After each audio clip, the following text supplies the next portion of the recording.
Hey! Oh, kumusta kayo?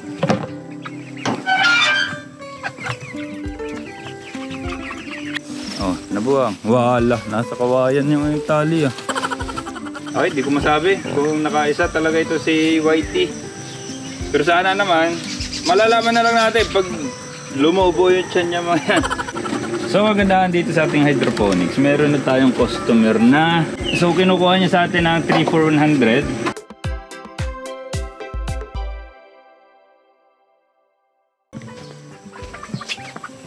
Oh, kumusta kayo?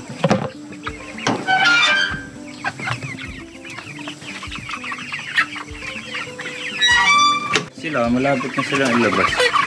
Meron lang nasa labas pa, kaya di sila makalabas.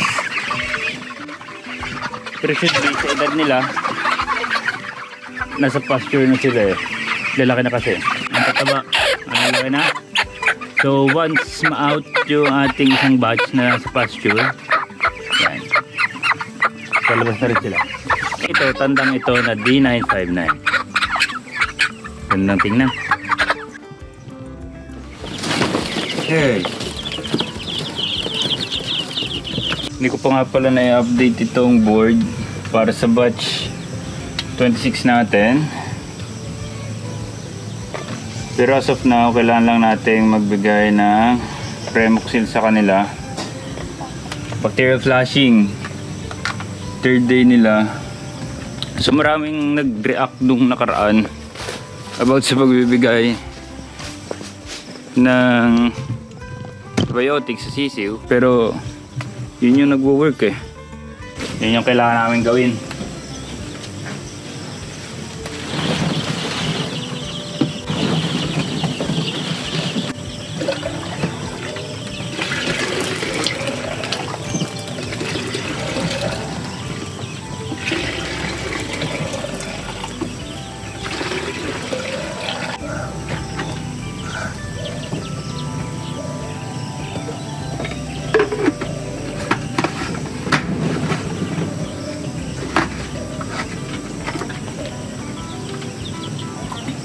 Oh, ito pa, sahig pa. Kaya naghanap pa kayo sahig eh.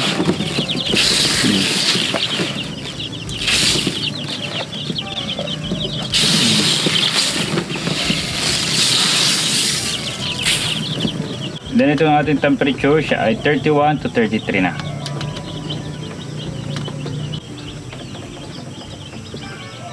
Kamustahin natin yung si Whitey kung kamusta siya with our mga inahin. Ang tanong, nakaisa na kaya siya? Hindi natin malalaman. Wait lang, nagpapalabas sila ng ating mga kambing. Mag-asyoso tayo. Out!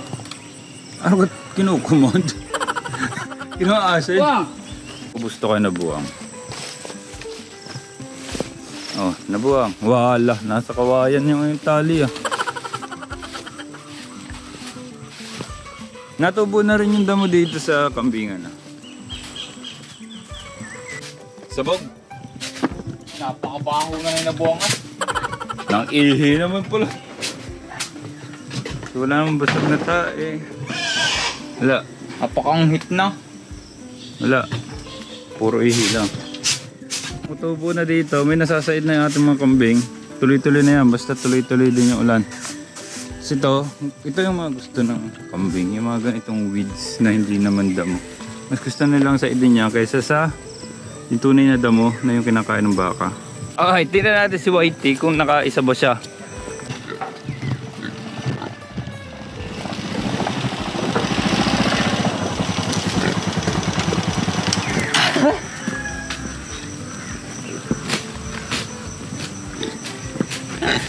Yan. Turog na yan.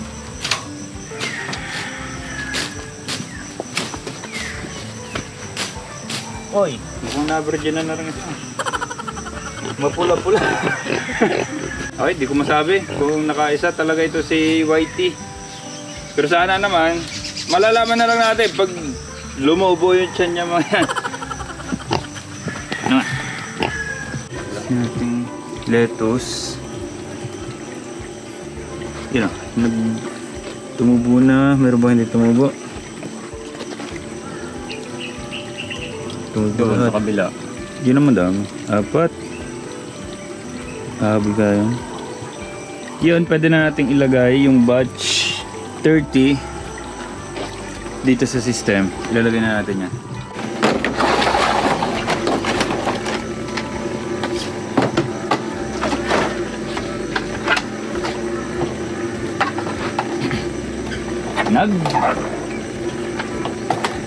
Nagsunga ba? Akin na. Pupurol na rin. Hindi. Op. 30 lang.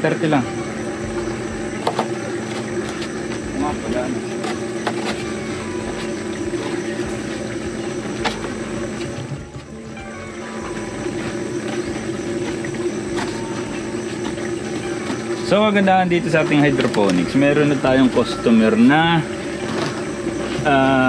restaurant. So, kinukuha niya sa atin ng 3 for 100. Idinadaan ko lang kasi within the way siya na aking trabaho. Kaya, goods na goods.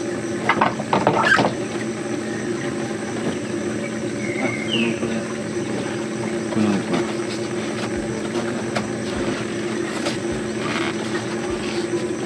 So hindi na ako nagdadala sa office kasi medyo matrabaho rin siya sa office eh. Though mabilis naman siya ibenta sa office. Kaso ano rin siya eh, yung agaw pansin. Kasi ang green, sobrang green niya kasi. Kita-kita siya pag bit-bit ko. Okay lang naman. Kasi dinideliver lang naman natin. Oh, yun.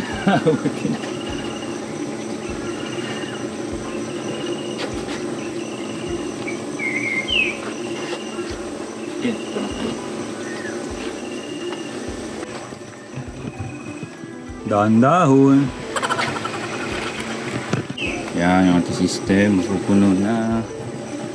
Actually hindi siya napupuno kasi pag may na labas, may napasok, so ganito kahaba yung laging bakante. Simplahin ulit natin yung water flow.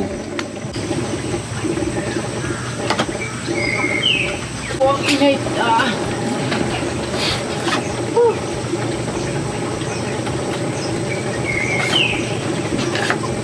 Isip mo lang yan.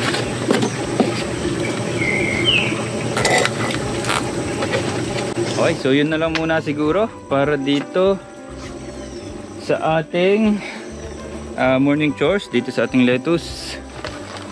Uwian na muna ako. Yun lang. Peace.